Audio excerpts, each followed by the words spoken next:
तो कागजी करेंसी क्या कहती है? तो कागजी currency government of India, Bharat सरकार का पुरवार करती है।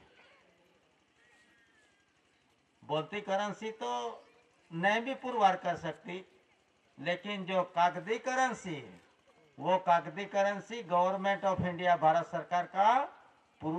सरकार का पुरवार करती है। तो उसमें वर्ल्ड करेंसी कोड के अधीन उनका निर्माण होता है। वर्ल्ड करेंसी कोड, इसमें विश्व की व्यवस्था में उनकी व्यवस्था है। इन व्यवस्था में वर्ल्ड करेंसी कोड यानी शब्द, कौन सा शब्द डालने का, कौन सा शब्द है, उसके लिए वर्ल्ड करेंसी, वर्ल्ड एटले विश्व और वर्ल्ड एटले शब्द। तो जो शब्द पे लिखा गया उसमें लिखा गया है गवर्नमेंट ऑफ इंडिया, भारत सरकार। तो उसमें अनपढ़ मूर्ख की नम्रशील अपील में क्या किया है दादा ने कि भारत भूमि की सरकार तो गवर्नमेंट ऑफ इंडिया है। पुरावा currency 1 rupee, government of India, Bharat government of India 1 rupee currency speech, government of India 1 rupee currency speech. तो ये करेंसी क्या पुरवार करती है कि ये भारत भूमि की है, और भारत भूमि की है इसीलिए उसमें कोई जात का गारंटी नहीं, कोई जात का प्रॉमिस नहीं, कोई जात का granted by the central government, I promise to pay the bearer नहीं, ऐसा कोई भी शब्द उस पे लिखा गया नहीं। इसीलिए भारत भूमि पे क्यों, कैसे, तो भारत भूमि पे जो यहाँ की व्यवस्था है, ये नॉन जुडिशल में व्याकरण के बिना, तारीख तिथि के बिना, अक्षर बाराखड़ी के बिना जो समाज वहां रहता है उनका ये प्रूफ करता है। क्या प्रूफ करती है कि यहाँ की भूमि, भारत की भूमि कैसी है कि an immense peninsula lying to the south of Asia, an immense यानी महान विशाल, इन विशालता में an immense peninsula lying to the south of Asia, तो दक्षिण दिशा में पड़ा हुआ जो द्वीपकल्प है, महान देश है, महान राष्ट्र है, वो कभी भी जीव आने का, जीव जाने की जो शरीर कंपैरिजन के साथ उनका पुरवार होता है, उसी तरह देश की व्यवस्था भी उसी तरह है। और उस देश में जो भी व्यवस्था है मनुष्य अवतार की, उसमें भी an immense peninsula lying to the south of Asia की इसमें व्यवस्था है कि जो जीव आता है वो जीव कहाँ से आता है, न पूर्व से, न पश्चिम से, न उत्तर से, लेकिन कहाँ आता है, दक्षिण दिशा में से। मध्य प्रणव बिंदु से अब सारा संसार है, मध्य प्रणव बिंदु से अब सारा संसार है। उनका खुलासा दादा ने किया और उनका प्रूफ भी दादा ने किया। तो उसमें भारत भूमि की मिट्टी जो पुरवार करती है, वो कौन पुरवार करती है, करेंसी ही पुरवार करती है, भारत भूमि की मिट्टी। तो उसमें विद कर्ण यानी आहार, आधार, कंसरी, उस पे गवर्नमेंट ऑफ इंडिया। कॉइंस देखो तो उस पे भी गवर्नमेंट ऑफ इंडिया। 1 रुपया पानी का देखो, उस पे भी गवर्नमेंट ऑफ इंडिया। और जो भारत का स्टैंप है, इस स्टैंप पे water letter government of India, पानी का लिखान जनरल स्टैंप। तो ये शरीर विश्व में भी 4 समुंदर हैं। इन विश्व में भी 4 समुंदर है, और ये देही में भी पानी का प्रमाण इतना है, तो उसे पानी का लिखान बोला जाता है। कैसे पानी का लिखान? तो ए यानी पुरुष, बी यानी बॉय, सी यानी सेंटिंग, डी यानी डिलीवरी।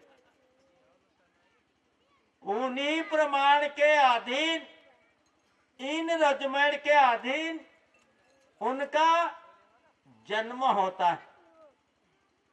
ए यानी पुरुष, बी यानी बॉय, सी यानी सेंटिंग, डी यानी delivery.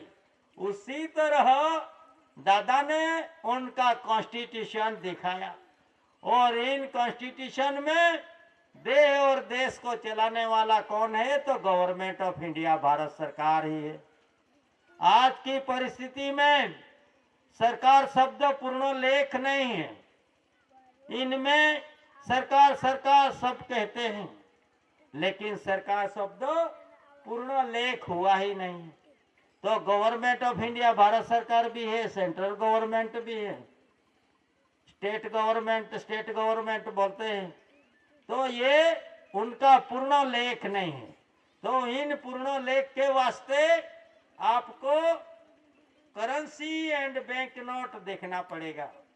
In currency and bank note में क्या लिखा है?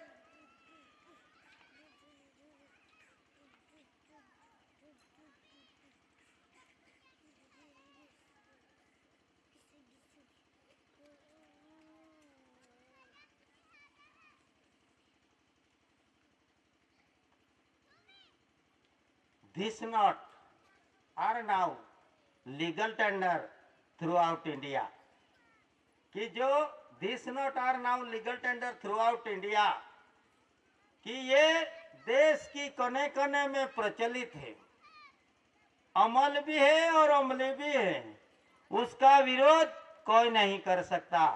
तो ये देश में 2 परिवारों की व्यवस्था चल रही है, एक गवर्नमेंट ऑफ इंडिया भारत सरकार की, और एक सेंट्रल गवर्नमेंट की।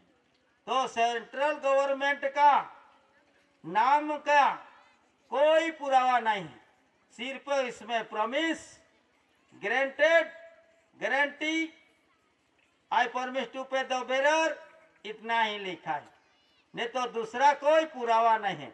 लेकिन देश जिसे चलता है उस पे लिखा है government of India Bharat, Bharat government of India. तो यही उनका डॉक्यूमेंट, दस्तावेज। और इन दस्तावेज में 4 युगों से, 3 कार्ड से निर्मित हुआ स्टैंप, टिकट, जनरल स्टैंप, उनका खुलासा किया। और इन खुलासा में एक जो ब्रिटिश गवर्नमेंट के वक्त पे चलता सिग्नल, जो नया पैसा रखा गया है, प्लान का भाग, तो उसमें प्लान में क्या लिखा है? उसमें एक ताज रखा गया है और भारत इंडिया रखा गया है। वो टाइम पे गवर्नमेंट ऑफ इंडिया भारत सरकार था, पहले भी था, आज भी है और आगे भी रहेगा। ऐसी जो परिस्थिति का निर्माण जिसने किया और जिनका आधार इन विश्व को दिया, इन विश्व के राह से जो करेंसी का व्यवहार और करेंसी का निर्माण, इन करेंसी का व्यवहार से उसमें कब से जो कॉइन्स का हिसाब दिया और कॉइन्स का हिसाब से करेंसी का निर्माण। तो करेंसी का निर्माण कैसे हुआ? इन करेंसी का निर्माण कैसे हुआ? तो वर्ल्ड विश्व करेंसी कोड के अधीन हुआ। तो भी इन विश्व जगत में एक कानून लाया गया। तो इन कानून के तहत इसमें excluded partial area and partial area 1935 में गवर्नमेंट एक्ट निकला। और इन गवर्नमेंट एक्ट में ऑर्डर कब हुआ? 1937 में हुआ। तो ये कहाँ चला? बकिंघम प्लेस की कोर्ट लंदन में चला। तो उसके तहत एक कानून पारित हुआ इन भारत देश में। तो उस कानून के अधीन ईस्वी सन 1935 के कानून आज भी चालू है। कोई बोलते, सब बोलते हैं कि ये जूनी बात है, नई बात नहीं है, लेकिन कानून के तहत समझो तो कानून व्यवहार में तो है, लेकिन कानून की तहत समझो आज भी ये भारत देश 100% आजाद नहीं है। क्यों आजाद नहीं है? हम सब तो झंडा वंदन कर रहे हैं, तो आजाद कैसे नहीं? फिर भी ये बोलता है, एक्ट बोलता है। तो उसमें ब्रिटेन की संसद में 1947 18 जुलाई को एक कानून पारित हुआ। कहाँ हुआ? भारत को आजादी देने के वास्ते कहाँ? लंदन की भूमि पे। भारत इंग्लैंड की भूमि पे उनका कानून का निर्माण हुआ। किसकी संसद में? इंग्लैंड की संसद में। इसमें Indian independent act, not India, क्या लिखा? इंडियन इंडिपेंडेंस एक्ट, यानी इंडियन इंडिपेंडेंस एक्ट एटले लोकशाही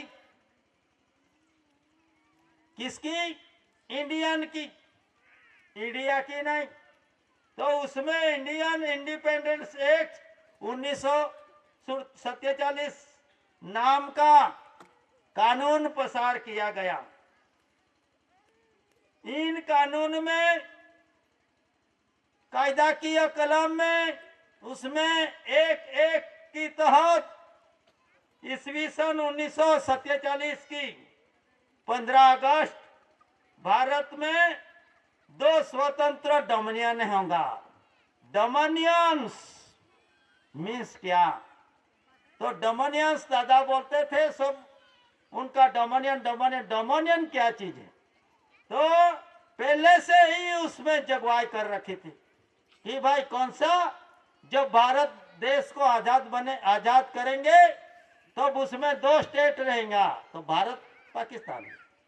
डोमिनियन स्टेट यानी जो महासत्ता रहती है उनके नीचे रहकर शासन करने का, उनका नाम डोमिनियन स्टेट। और 1950 की 26 जनवरी को भारत बंधारण में अस्तित्व में आया। फिर भी ब्रिटेन की संसद ने ये कानून रद्द नहीं किया। तो कौन बोलता है कि आज ये कानून जूना हो गया? चालू ही है, आज भी रद्द किया ही नहीं। उनका मीनिंग यही होता है कि ब्रिटेन, भारत और पाकिस्तान आज भी खुद का संस्थान मानते हैं, भारत और पाकिस्तान। लेकिन ये एक्ट कैसे पारित हुआ? इंडियन एक्ट, इंडिया के लिए नहीं, in natural revenue of the community के लिए नहीं। इसमें इंडियन इंडिपेंडेंस एक्ट 1947 कलम 2(2) के तहत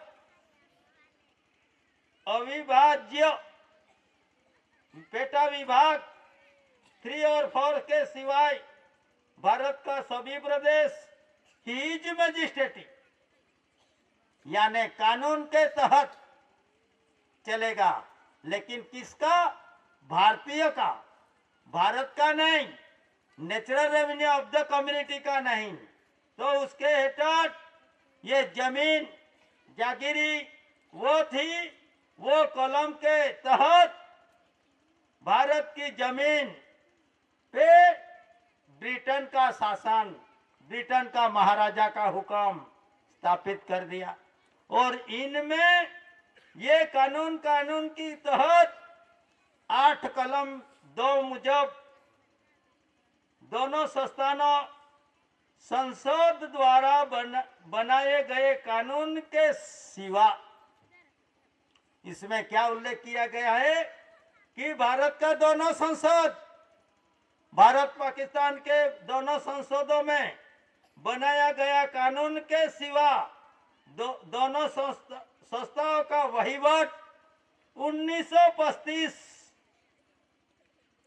का ब्रिटिश संसद द्वारा निर्मित किया हुआ गवर्नमेंट ऑफ इंडिया एक्ट द्वारा होगा। तो ये गवर्नमेंट ऑफ इंडिया एक्ट द्वारा होगा। तो वो टाइम पे ब्रिटिश था, फिर भी ब्रिटिश का नाम से कानून नहीं स्थापित हुआ, लेकिन कैसे स्थापित हुआ? Government of India. तो 1935 और 1937 में डिफरेंस कितना है? फिर भी 1935 का कानून में, कानून की तहत 1947 का कानून और उन कानून के तहत मिली हुई आजादी, उनका शासन किससे चलेगा? तो गवर्नमेंट ऑफ इंडिया, भारत सरकार के तहत, इन कानून के तहत चलेगा। तो इन कानून में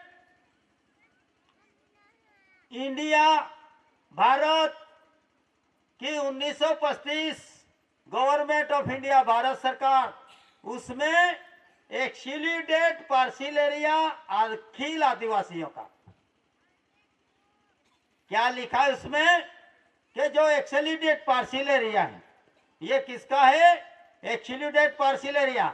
आपने भी नहीं पूछा और किसी ने ना पूछा, लेकिन एक ऐसा पुरुष आया कि जिसने नख से सिख तक का अभ्यास जानने वाला पुरुष, उसने पूछा कि भाई एक्सक्लूडेड पार्शियल एरिया मीन्स क्या? तो एक्सक्लूडेड पार्शियल एरिया यानी स्पेशल एरिया। तो स्पेशल एरिया किससे आधार से? 91 एंड 92 कलम के तहत। तो ये 91 क्या है और 92 क्या है? 91 एक काना, 92 बाई का सिद्र, एक 91 पुरुष का सिद्र। उसके तहत एक्सक्लूडेड पार्शियल एरिया ये देही पे है, लेकिन देश में भी ये कानून के तहत एक्सक्लूडेड पार्शियल एरिया रखा गया। तो ये है एक्सक्लूडेड पार्शियल एरिया। तो ये एक्सक्लूडेड पार्शियल एरिया में कलम 36, कलम 36 क्या चीज है? तो 4 युग चले गया। इन 4 युग के गणित में भी जो आता है उनका टोटल 9 तो इन 9 के टोटल में 4 9 चौक 36। तो 36 में तीजा आसान और माता पिता 2 बाई और पुरुष का श्वासों का मिलन। उसी तरह जब माता पिता या बाई पुरुष जब भी स्पेशल अरेंजमेंट में रहता है, तब तीसरा व्यक्ति का कोई अधिकार नहीं रहता। उसी तरह ये देश में कलम 36 नॉट अप्लाइड। तो ये कार्य बिना अपील का है, अपील बिना का कार्य है, उस पे नो ऑब्जेक्शन है। तो कौन सा कार्य? नॉन जुडिशल, आध्यात्मिक विश्व करेंसी कोड से निर्मित हुआ व्यवहार, तो उसे इसको बोलते हैं इंडिया नॉन जुडिशल। तो नॉन जुडिशल के तहत आपको भी आपकी बॉडी को रखना चाहिए। नॉन जुडिशियल तहत कुदरती व्यवहार अमली जीवन जीना चाहिए। तो जब आप 852 डिपार्टमेंट को जो मिंट में से दिया हुआ स्टार फॉर लायंस जो भी दस्तावेज के अधीन बना हुआ टंकसाड़ में मिला हुआ और जो भारत भूमि का मिट्टी से बना हुआ अर्थ मटेरियल, इन अर्थ मटेरियल जिसने गवर्नमेंट ऑफ इंडिया भारत सरकार की वफादारी की एबिडियंट सर्वेंट्स की तहत, तो उसमें भूमि का रक्षण करने वाले को ही दिया, ना पार्लियामेंट में बैठने वाले, ना गांधीनगर की पाटनगर में बैठने वाले और ना जुडिशल कुर्सी पे बैठने वाले को दिया। लेकिन दिया तो किसको दिया कि जिसने भारत भूमि की रक्षा करने की जिम्मेदारी है उसको दिया। उसको दिया तो क्या दिया? स्टार भी दिया, मोनोग्राफ में फॉर लायंस भी दिया, बेल्ट लगाया उसमें भी फॉर लायंस दिया, टोपी, हेट, मोजा, दोरी, उसे यूसीसी यूनिफॉर्म सिविल कोड दे दिया। तो ऐसी परिस्थिति में उनको भूमि का रक्षण करने का है, कब्जा प्रवेश करने का नहीं। और जो मिंट है, टंकसाड़ है, इन टंकसाड़ में से बना हुआ दस्तावेज आपको प्रतीक में अंगीकार कर रहे हो आज भी। तो इन अंगीकार की तहत ये किसका है? आज की घड़ी में आपको उनका अभ्यास करना जरूरी है और खुलासा भी करना जरूरी है, क्योंकि ये जो अर्थ मटेरियल है, ये अर्थ मटेरियल, ये दस्तावेज पुरवार कर रहा है विश्व का। तो ये अर्थ मटेरियल किसका है? गवर्नमेंट ऑफ इंडिया भारत सरकार का। और ये प्रतीकों लगा गया है। तो प्रतीक के बिना आपका जीवन स्वतंत्र नहीं है। प्रतीक का प्रतिकार आप कर नहीं सको। इसीलिए जिसका मिंट, जिसका टंकसाड़ में मिला हुआ और जो प्रतीक का प्रतीक आप यूज कर रहे हो, उन यूज कर रहे हो, तो ये शांतमय रूलिंग में आता है। तो इन शांतमय रूलिंग के तहत आप इन भारत भूमि, पवित्र भूमि की रक्षा की और रक्षा के साथ आपको भी हम विनती कर रहे हैं कि रूलिंग ऑफ रूलर्स व्यवहार का व्यवहार ऑनर मालिक, उनका जो व्यवस्था है, ये व्यवस्था के तहत आप भी उसी तरह उनका भी वफादार रहना चाहिए। क्योंकि पुलिस खाता, हवाई दौड़, नौका दौड़, भूमि दौड़, भूमि रक्षण करने का है, कब्जा प्रवेश करने का नहीं। तो आज की घड़ी में जो गवर्नमेंट ऑफ इंडिया भारत सरकार का अर्थ मटेरियल की चोरी हो रही, नुकसान हो रही है, तो उसमें आपके सहकार बिना कोई वस्तु लूटा नहीं जा सकती। इसीलिए लो constitution is the collegium against constitution. कानून का जो कॉन्स्टिट्यूशन है वो स्थलांतरी प्रजा के लिए ही है। ये भारत भूमि का अनल वंश natural revenue of the community के उसके लिए नहीं है। इसीलिए आप जिसका प्रतीक आपके कंधे पे रखकर, प्रतीक आपके शरीर में यहां लगाकर, जो एबिडियंट यानी वफादारी में आप जो वफादारी निभाते हो, तो उसमें भूमि का रक्षण करने का कब्जा प्रवेश नहीं। तो आज की घड़ी में गवर्नमेंट ऑफ इंडिया का रूलिंग भी आपको पहचानना पड़ेगा। क्यों गवर्नमेंट ऑफ इंडिया भारत सरकार का रूलिंग?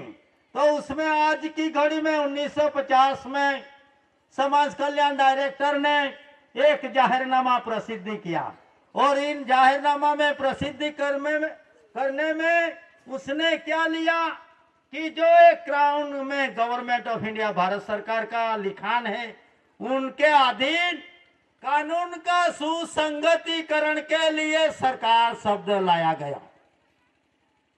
कब से लाया गया?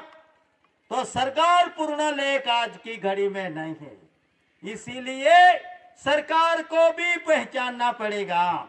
नहीं तो किसका खाता है, किसका प्रतीक रखता है और किसकी हिफाजत कर रहे हैं। तो उसी तरह गवर्नमेंट ऑफ इंडिया भारत सरकार के स्थावर जंगम माल मिलकत को नुकसान हो रहा है। ऐसी घड़ी में आपको भी ये ऑनर रूलिंग की पहचान और अभ्यास जरूरी है।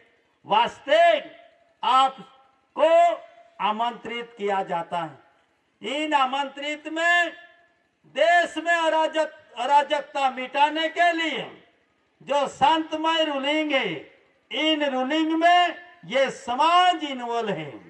कैसे इन्वॉल्व है कि ये समाज मिंट, मुद्रा, करेंसी, क्राउन का रूलिंग के अधीन है। इसीलिए ना सभा निकलते, ना सरगस निकलते हैं, ना मंगने जाते हैं और कहीं भी धमाल करने नहीं जाते। तो ये समाज देश का चालू रूलिंग का वफादार ही है और आगे भी रहेंगे वफादार। उसी तरह प्रतीक का प्रतिकार कर नहीं सकते, वास्ते ये सरगस सभा आंदोलन नहीं कर सकते। क्यों कि गवर्नमेंट का वफादार है वो समाज। और इसमें भी ये समाज 419 पेज के तहत natural revenue of the community government of India Bharat सरकार का कुटुंब परिवार और परिवार ही, ऐसा हम नहीं कहते। देश का कॉन्स्टिट्यूशन बोल रहा है, देश का व्यवहार बोल रहा है। और इन व्यवहार में कौन सा व्यवहार कि इंडिया नॉन जुडिशल। तो इंडिया नॉन जुडिशल मीन्स क्या? शरीर का घर्षण से निर्मित होता व्यवहार, उससे बोलता है नॉन जुडिशल। शरीर का निर्माण घर्षण से, तो शरीर कैसे घर्षण हुआ? खेत में जाओ तो भाई पुरुष है वो होड़ हाँकता है, भाई जो भी कहीं वनस्पति कुछ भी कचरा रहेगा तो वो बीनती है, तो वहां भी शरीर घर्षण होता है। और उसी तरह वो अन्न आहार पीती है और उनके तहत जीवन उनका निकालते हैं। और बचा हुआ आप जैसे आने वाले और जाने वाले को भी यही व्यवस्था पूरी पाड़ते हैं। ऐसे natural revenue of the community का तहत उनका जीवन है। इसीलिए उनको ना किसी आवश्यकता दूसरी, लेकिन उसको जीवन जीने के लिए जो धरती कुदरती रखी गई है उन धरती पे से स्थलांतर कर रहे हैं। तो ऐसी परिस्थिति का निर्माण नहीं होना चाहिए। क्यों कि कुदरत ने ये अखंड धरती बनाई है। इन अखंड धरती में कुदरती जीवन जीने के लिए कुदरती आधार रखा गया। तो उसमें दो भूमिका है। जो 3.1 के तहत जो बच्चा या बच्ची आती है, तो ये भूमिका माता की भूमिका, और एक भूमिका जो आने वाले सभी जीव जो रहते हैं, ये धरती माता, ये दूसरी भूमिका। तो इस विश्व में दो भूमिका है, लेकिन एक भूमिका ऐसी है, सभी एनिमलों में यही व्यवस्था है। सभी जीवों में, सभी प्राणियों में यही व्यवस्था है, नर और मादा की व्यवस्था है। तो इसी तरह उसमें भी नर और मादा तो नर और मादा में जो एक धरती है वो सभी के पास, जिसकी उसकी धरती जिसके उसकी पास ही रहती है। क्या रहती है? दो धरती में से जिसकी उसकी जो धरती रहती है वो जिसकी उसकी ही रहती है। और एक है रेवेन्यू भूमिका, कि भाई जो भूमिका पे से आए हुए जो जीव है वो जीव को ठहरा देने के लिए, तो ये एक रेवेन्यू भूमिका, एक माता की भूमिका और एक रेवेन्यू भूमिका। तो रेवेन्यू भूमिका का डॉक्यूमेंट देखो, ये किसकी निकली? तो रेवेन्यू भूमिका, ये रेवेन्यू भूमिका। तो उसके लिए रेवेन्यू टिकट का भी अभ्यास करना पड़ेगा आपको, और रेवेन्यू टिकट का अभ्यास करके उसमें ये जो रेवेन्यू भूमिका पे क्या लिखा है, तो उसमें भारत राजस्व रेवेन्यू इंडिया ही लिखा गया। तो रेवेन्यू भूमिका जिसकी इसकी नहीं है, लेकिन किसकी है? गवर्नमेंट ऑफ इंडिया, भारत सरकार की निकली। तो जमीन भारत सरकार की है, तो सरकार को सुपुर्द कर दो। पैसा सरकार का है, तो सरकार को अदा कर दो, क्योंकि उसमें वचन है, इसीलिए अदा करने की आवश्यकता है। तो इसमें जो रेवेन्यू भूमिका है, इन भूमिका में रेवेन्यू यानी रहने का, प्रोडक्शन, उत्पन्न, उत्पत्ति, सभी जात का, वो उसको रेवेन्यू बोला जाता है। और इसमें चक्र रखा गया है। चक्र अभी तो फॉरलाइंस रखा गया, पहला ये चक्र रखा था। तो ये चक्र यानी क्या? तो आज की इमिग्रेंस एक्ट में जगवाई है भाई वीसा, लैंडिंग परमिट, सेटल भूमि, दाखल दाखला। तो ये चक्र रखा 24 आरा वाला, तो उसमें, और जो फॉरलाइंस रखा है उसमें भी नीचे चक्र रहता है। तो इन चक्र में 24 आरा का बंधन में, तो ये 24 आरा क्या चीज है? सेटल भूमि, दाखल दाखला ही है। तो कोई भी आए तो सेटल भूमि, दाखल दाखला पूछे तो यही रेवेन्यू दिखाओ, क्योंकि रेवेन्यू पे ही है सेटल भूमि, दाखल दाखला। 24 तास बंधन में, किसका बंधन में? रेवेन्यू का बंधन में। इसीलिए उस पे लिखा भारत राजस्व रेवेन्यू इंडिया। तो गवर्नमेंट ऑफ इंडिया, भारत सरकार का वफादारी में रहना पड़ेगा, और उनका रूलिंग चलता है, ये रूलिंग के तहत आपको भी रहना पड़ेगा। इसीलिए रेवेन्यू सर्व का वरिष्ठ, सभी कानून रेवेन्यू का अंडर में, और आदेश, गेजेट, ये सब किसके अंडर में? रेवेन्यू का अंडर में है। इसीलिए ये भारत भूमि का सेटल भूमि, दाखल दाखला, हम अखिल आदिवासी अनाजकाल पूर्वी से रहने वाला, और मेरे पास वीजा नहीं, लैंडिंग परमिट नहीं, सेटल भूमि, दाखल दाखला नहीं है, वास्ते मैं विदेशी नहीं हूं, इसीलिए दोषी नहीं। तो दोषी नहीं है, वास्ते ये कानूनी में, और जो भी गेजेटेड में आपको मुक्ति मिली। ये मुक्ति मिलने का प्रथम दर्शनीय पुरावा उनमें 419 पेज पे natural revenue of the community को नो टैक्सेशन का तुर्तूत किया गया है, उल्लेख किया गया है। इन उल्लेख के तहत ये समाज का जीवन, इसीलिए इन समाज को पवित्र व्यवहार के तहत आपको भी इन पवित्र स्थिति में रहना पड़ेगा। 1931 की परिस्थिति में से आज दिन तक ये समाज को कहीं नुकसान हो चुकी है। क्यों, कैसे नुकसान? तो विश्व में जब 1931 में बस्ती गणती, तो उसमें 1931 में ऐसी परिस्थिति निकली कि भाई ये आदिवासी रह गए थे गिनती में, तो रह गए। तो विश्व ने सभी को बोला को आदिवासी भारत में रहते थे, वो कहाँ चले गया?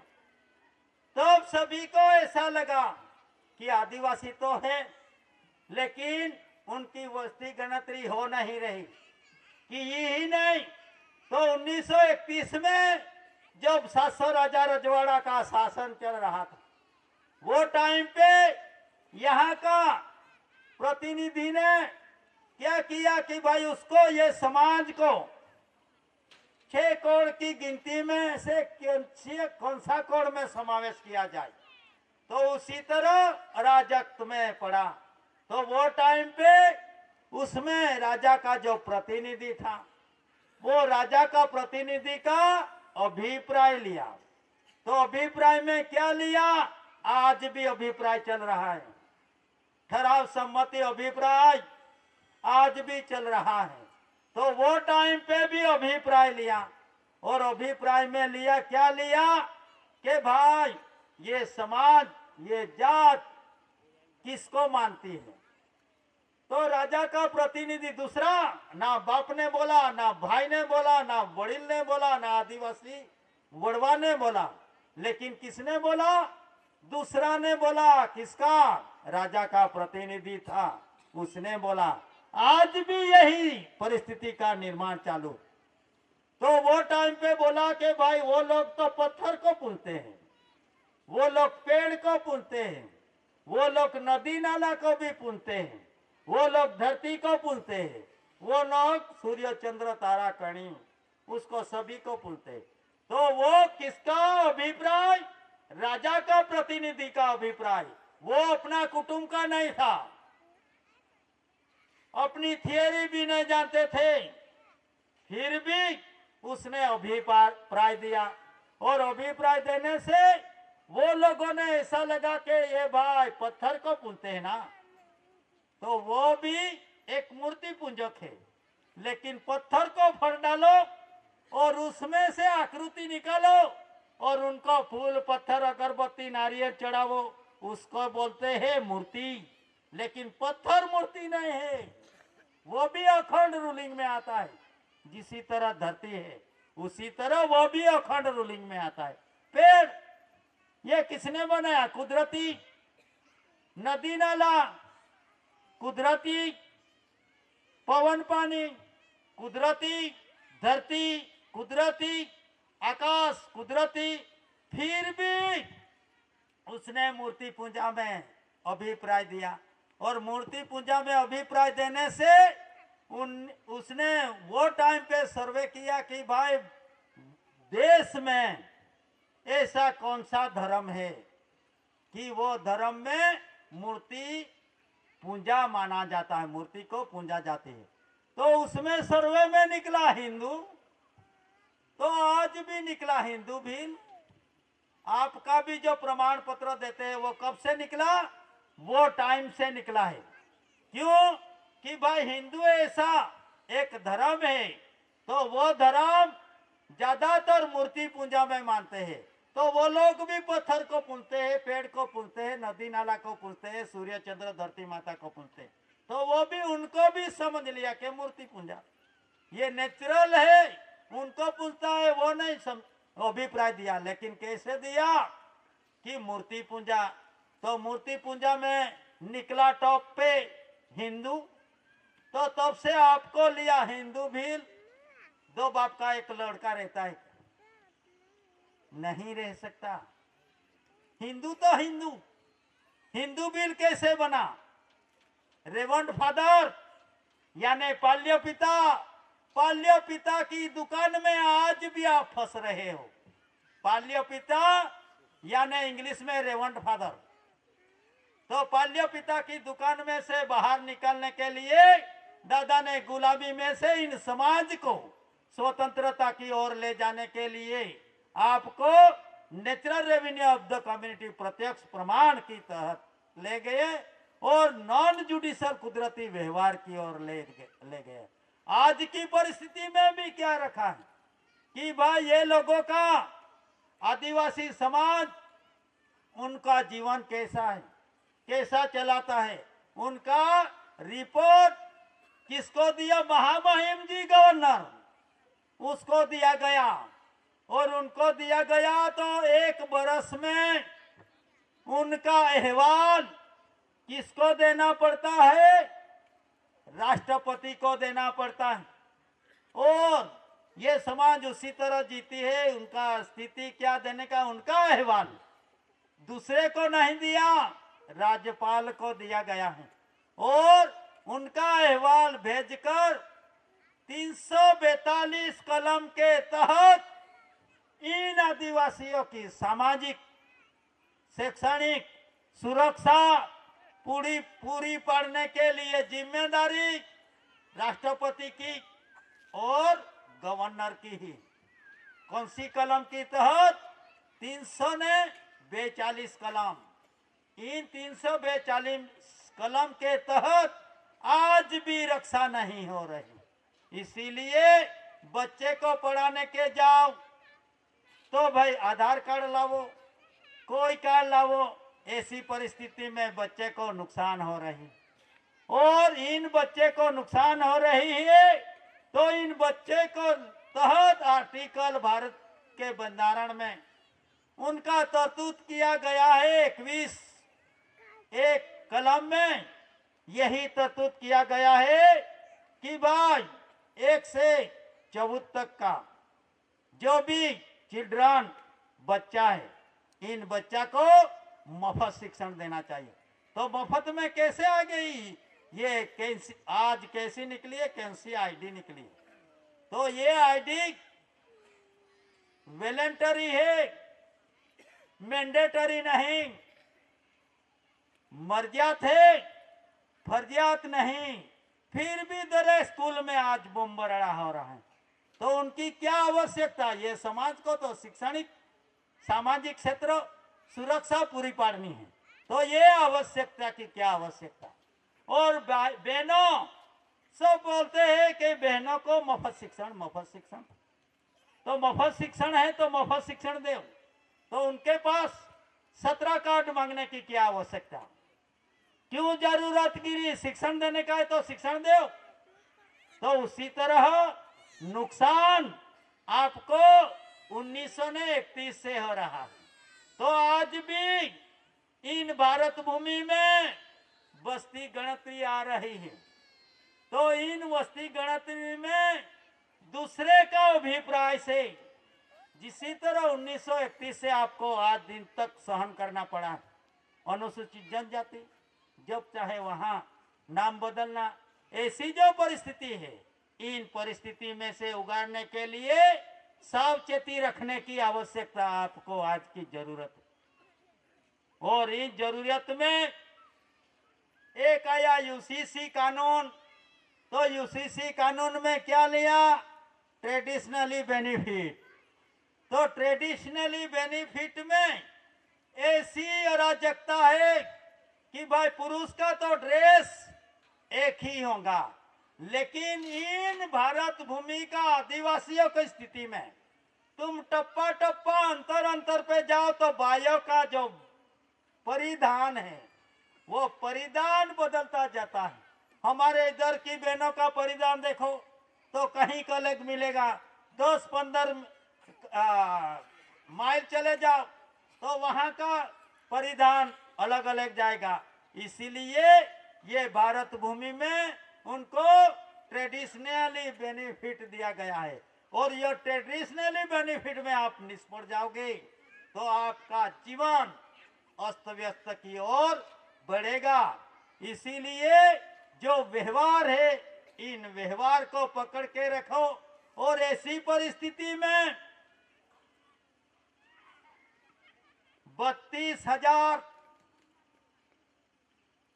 ऊंडा समुंदर, 32,000 ऊंडा समुंदर और 64,000 की वस्ती में से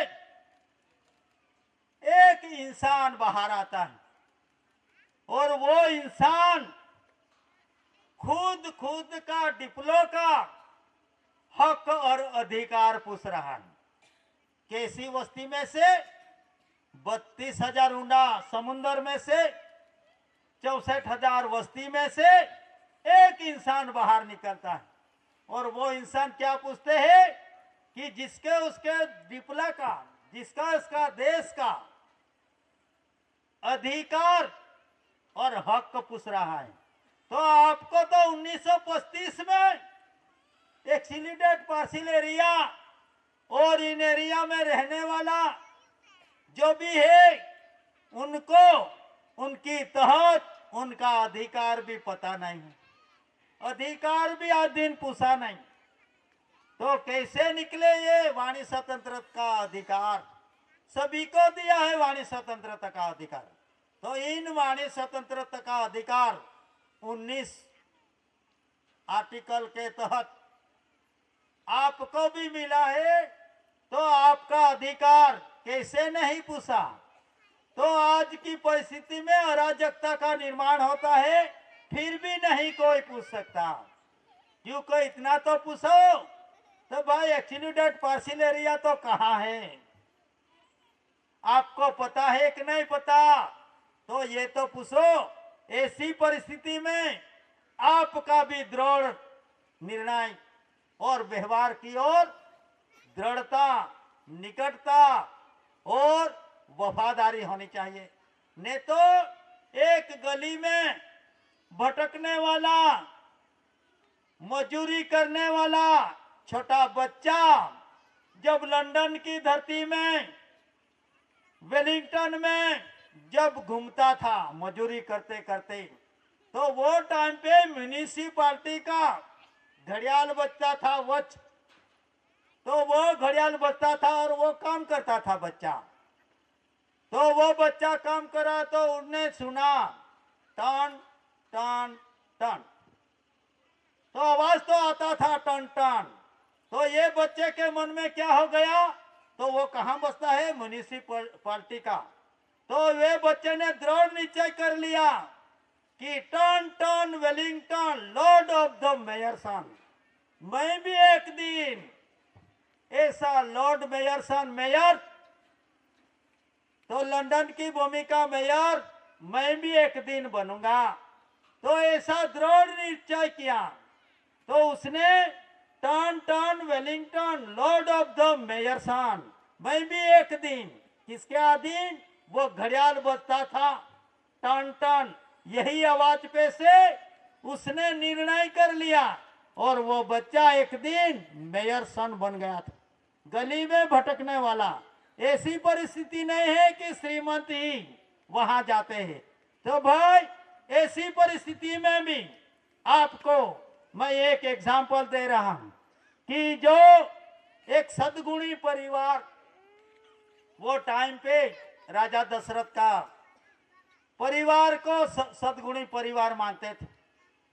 तो इसमें एक कैकेयी का जन्म हुआ।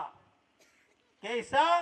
सद्गुण में एक दुर्गुणी का निर्माण हुआ। तो ऐसा नहीं कि सद्गुण में सद्गुणी ही पैदा होता है, लेकिन रावण था, रावण, उनका तो कारनामा सब ऐसे बोलते थे, लेकिन वो भी एक शक्तिशाली पुरुष था। फिर भी उनका कारनामा राक्षस की नाम से बोला जाता है, खराब नाम से विचारा जाता है। तो उसमें अच्छा गुण वाला एक कौन सा जन्म हुआ? विभीषण का जन्म हुआ। तो वो सच्चा में सच्चा जन्मता है, ऐसा ही नहीं है। तो आपको भी ऐसे लगेगा कि आपकी स्थिति ऐसी है कि जगह आगे रहेंगे, फिर भी आप पीछे ही जाओगे, बैठने के लिए आगे नहीं आओगे। तो यही मानस आपको व्यवहार के अधीन दूर करना पड़ेगा, और दूर करना पड़ेगा इसमें नॉन जुडिशियल व्यवहार के तहत ही स्वनिर्भरता, स्वरक्षण, आत्मबल की ओर बढ़ोगे।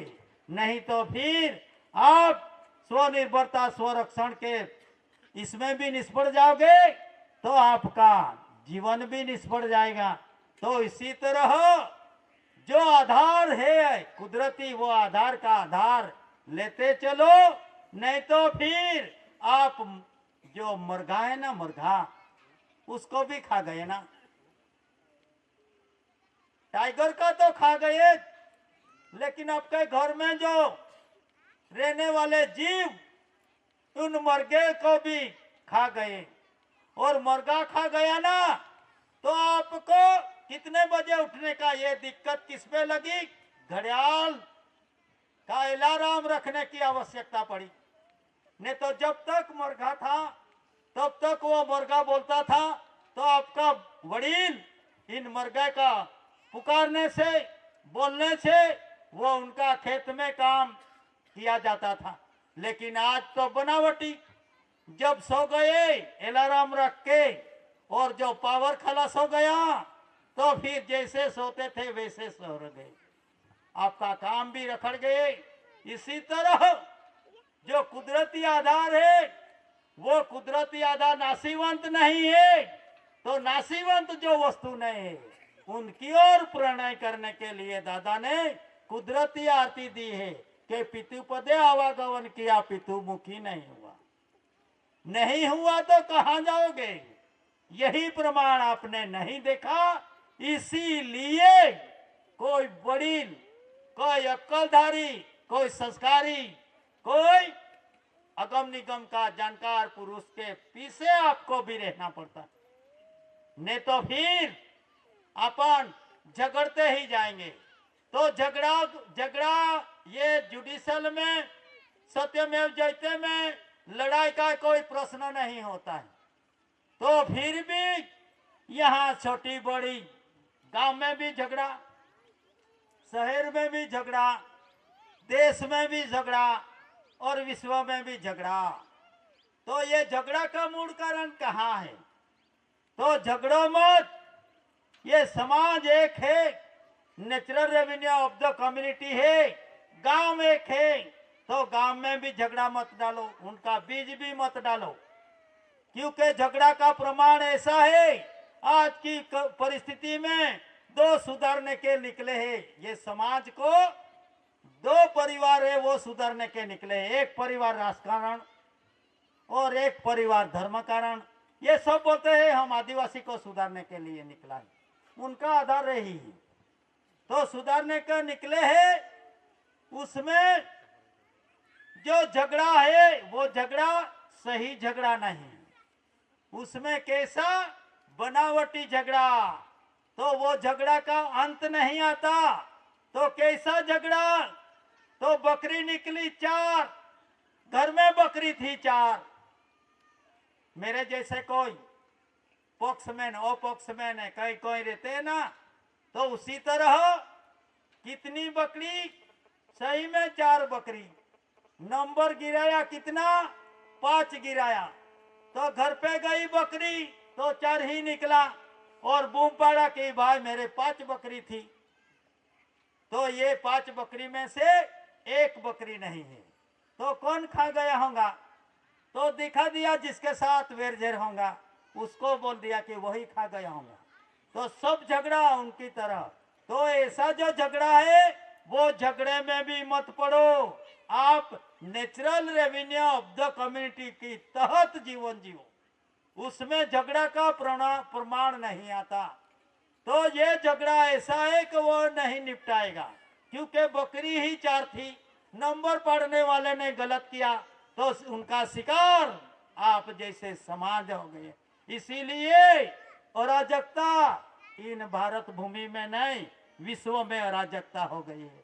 इसमें विश्व की अराजकता में विश्व का विकास के नाम से कहीं एक आदिवासी को सकड़ी परिस्थिति हो गई है। इन सकड़ी विश्व की विकास की आग में यही आदिवासी समाज समा गया। आज देखो विकास के नाम से ये केवड़िया कॉलोनी देखो कितना विकास हुआ है, लेकिन जमीन किसकी? तो सरकार की। उसमें उपभोग करने वाला आदिवासी समाज था, उसको स्थलांतरित किया तो जहां गया होगा वहां भी वो साकड़ा हो गया। इसी तरह विश्व की विकास की आग में आदिवासी तो हमाया है, लेकिन विश्व सब साकड़ा हो गया। इन सकड़ी परिस्थिति का निर्माण पुनः निर्माण ना हो सके, इसीलिए आपको भी जो हम देते हैं आवो, हमारे पास चले आवो, ऐसे को आपको भी पहचानना पड़ेगा। तो दादा ने ये प्रॉपर्टी क्रेडिट का खुलासा किया। तो प्रॉपर्टी क्रेडिट ये कागज पे नहीं है, प्रॉपर्टी क्रेडिट ये खेत में। इसीलिए झारखंड का सीएम बोलता है बैंक हमारी खेती है, खलियाना हमारा एटीएम है। बैंक क्या चीज है? तो जो खेतीबाड़ी है, आदिवासी का जीवन इन धरती माता पे है। तो बैंक हमारी खेती, तो खेती में ही बिकता है तब बैंक में जाता है भाई। नहीं तो सब बोलते हैं कि पैसा अन्न की क्रेडिट के अलावा पैसा बन नहीं सकता। गवर्नमेंट ऑफ इंडिया भारत सरकार का अर्थ मटेरियल से बना हुआ जो भी अर्थ मटेरियल होगा उससे पैसा बनता है। तो इसीलिए खेती हमारी बैंक है। और खलियाना अब तो क्या करते हैं, खलियाना बनाते नहीं, क्योंकि डर भी नहीं रहे ना, आपकी संस्कृति भी नहीं। जब आपकी परिस्थिति में आपकी पहचान का जो सबूत था वो सबूत तो आपने मिटा डाला। तो आज की घड़ी में सर्वे आएगा तो ना घर आपके पास हल मिलेगा, ना आपके पास करप मिलेगी, ना आपके पास घर मिलेगा, ना आपके पास कुछ संस्कारित वस्तु नहीं मिलेगा।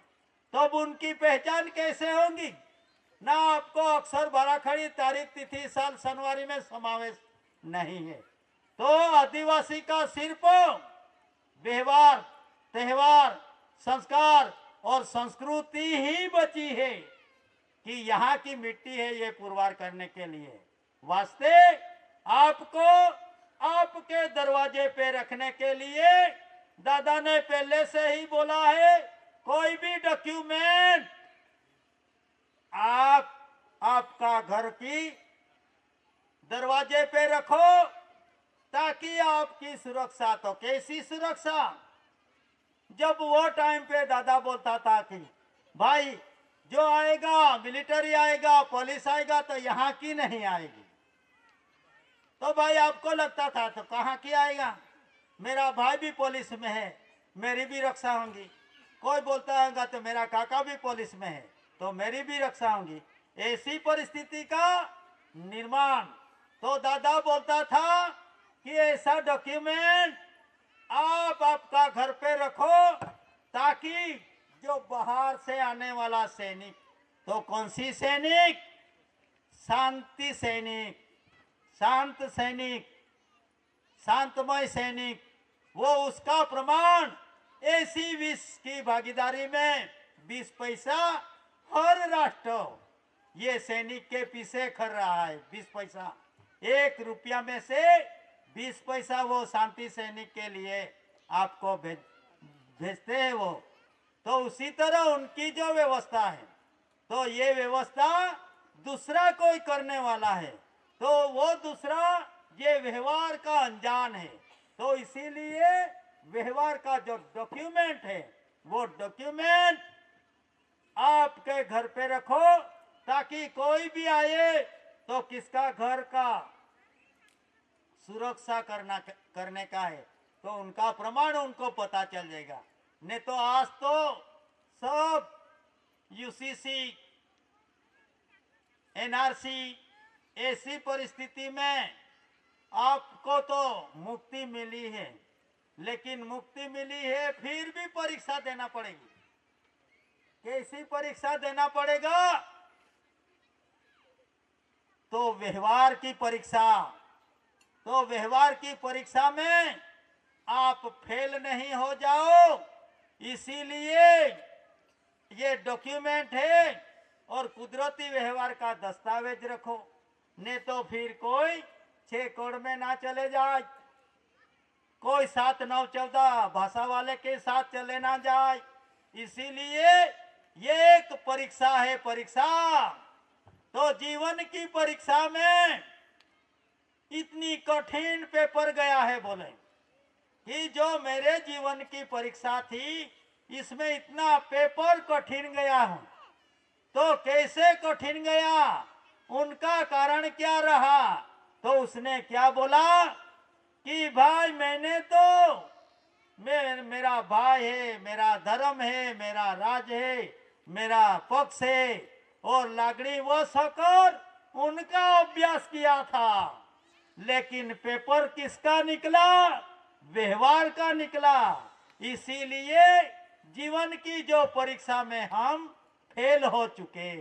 तो ऐसी परिस्थिति में पुनः परीक्षा देने के लिए तैयार रहना पड़ेगा। किसी की तरह ना लागड़ी का ना किसी का, लेकिन व्यवहार का। तो व्यवहार वस्तु क्या है? व्यवहार को कानून नहीं लगता, व्यवहार को धर्म नहीं लगता, उसको बोलते हैं व्यवहार। तो 3.1 पद्धत ये भी एक व्यवहार है। तो उनको कानूनी कायदा लागू नहीं पड़ता, उनको धर्म नहीं लागू पड़ता, फिर भी बच्चे का आना जाना चालू। तो उसको ऐसी परिस्थिति में जो कुदरती व्यवहार का आधार है, वो कुदरती व्यवहार का आधार लो और इन आधार के तहत आपका जीवन और आपकी परिस्थिति में साथे रहो, नहीं तो फिर झगड़ा। आज तो कैसी परिस्थिति, जब भारत देश अखंड था वो टाइम पे बांग्लादेश का, पाकिस्तान का अलग होना पड़ा। तो वो टाइम पे भी अराजकता थी। 2 भाई साथ में जीते थे, अच्छी तरह जीते थे, खेत में अच्छी तरह से काम करते थे, लेकिन उनका व्यवहार से शादी हुई, शादी हो गई। तो फिर पहले तो भाई अच्छी तरह जीते थे, लेकिन शादी हो जाने से भाई के बीच में नहीं बना। भाई के बीच में बनता है, लेकिन भाइयों के बीच में नहीं बना। तो उसे लिए उनकी प्रॉपर्टी क्या थी? एक घर था, और उनका बापूजी ने क्या निभाया था? एक भैंस, क्या बोलते हैं, आमा ही मोहड़ी आता है। तो ये भैंस एक ही थी, लेकिन अब भी भाई का नहीं बना। भाई का बना था तो अब तक तो एक ही साथ में दूध निकाल के पीते थे, खाते थे। लेकिन भाई आने से वो उनका हिस्सा हो गया। एक भैंस 2 भाई के बीच में बैठने का, बांटने का। तो वो टाइम पे क्या हुआ भाई? हिस्सा पड़ गया। कैसा हिस्सा पड़ गया? पीछे का भाग एक भाई को, आगे का भाई एक भाग को। तो पीछे वाला तो दूध निकाल के खाता था, और उनका बच्चा का गाल भी टमाटर जैसा, उनका भाइयों का गाल भी टमाटर जैसा, और जो चुंदड़ी साड़ियां थी वो भी एक अलमस्त। किसका? कोई मेहनत बिना, जिसका दूध दूने का वो हिस्सा वाला का। उनका परिस्थिति अच्छी निकली। आज भी वैसी परिस्थिति है, आपकी भी परिस्थिति वैसी। तो उसमें से भी बाहर निकलो।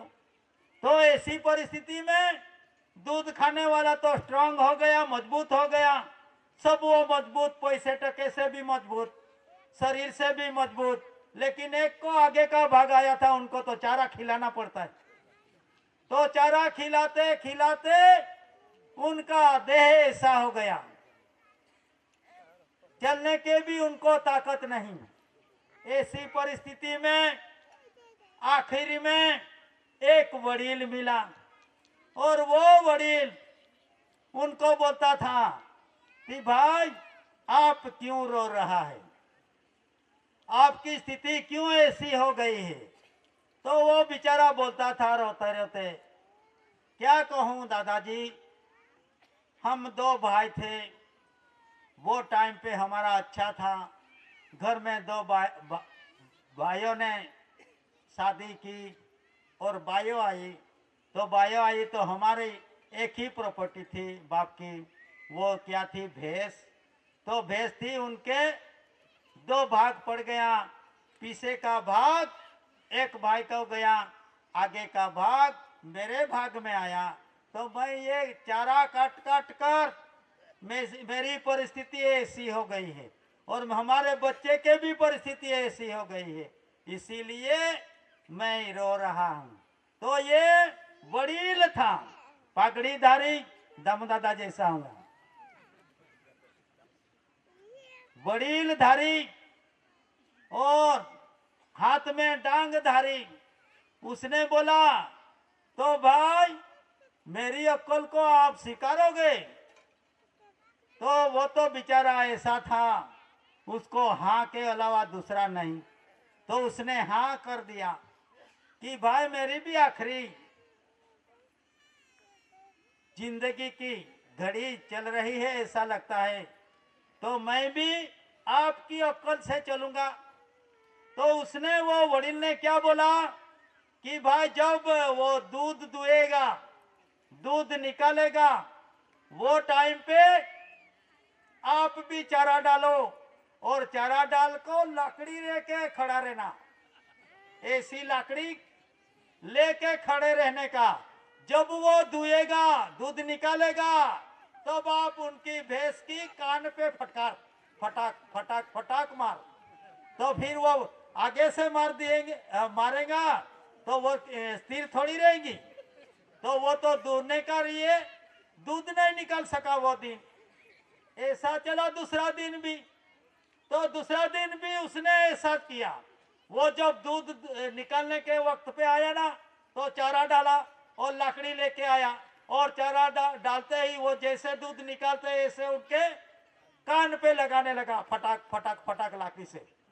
तो फिर तीसरा दिन आया, तीसरा दिन में तो वो पीछे वाला भाग वाला हिस्सा वाला क्या बोलता था, ए भाई तू क्यों मार रहा है, ऐसा क्यों कर रहा है। तो उसने बोला ये मेरे भाग की है, मैं कुछ भी करूं। तो फिर पांचवें दिन पे दस्ती हुई, चौथे दिन पे दस्ती हुई कि भाई अभी थोड़ा थोड़ा खाएंगे, लेकिन ऐसा मत करो। इसी तरह जो वडील रहते हैं, वडील, युवा युवतियों को मेरी विनती है कि जो वडील की अक्ल, वो वडील ही रहता है। इसीलिए आप पढ़े लिखे बैरिस्टर होगा तो भी संस्कार संस्कृति का निर्माण में से आप फेल हो जाओगे, व्यवहार में से आप फेल हो जाओगे। इसीलिए वडील, वडीलों का मिला हुआ वारसा, उसको बोलते हैं सक्सेसिवली एब्डन मैन। पेढ़ी दर पेढ़ी का वारस आप है, तो जो पेढ़ी दर पेढ़ी का जो व्यवहार है उनको अंग अंगीकार करके अमल अमली जीवन जीना चाहिए। नहीं तो कर्नोलॉजिकल टेबल के तहत किसी की मिलकत कोई दूसरा ले नहीं सकता, फिर भी आप इस विश्व जगत में अराजकता का निर्माण हुआ है। और दादा ने प्रमाण से प्रत्यक्ष कहूं सु आज ही, तो प्रत्यक्ष कहूं सु आज ही, तो दादा ने प्रत्यक्ष डॉक्यूमेंट दिया। इन डॉक्यूमेंट के अधीन, इन डॉक्यूमेंट के अधीन न्याय नहीं चाहिए, लेकिन क्या चाहिए, दस्तावेजी इंसाफ चाहिए, इंसाफ।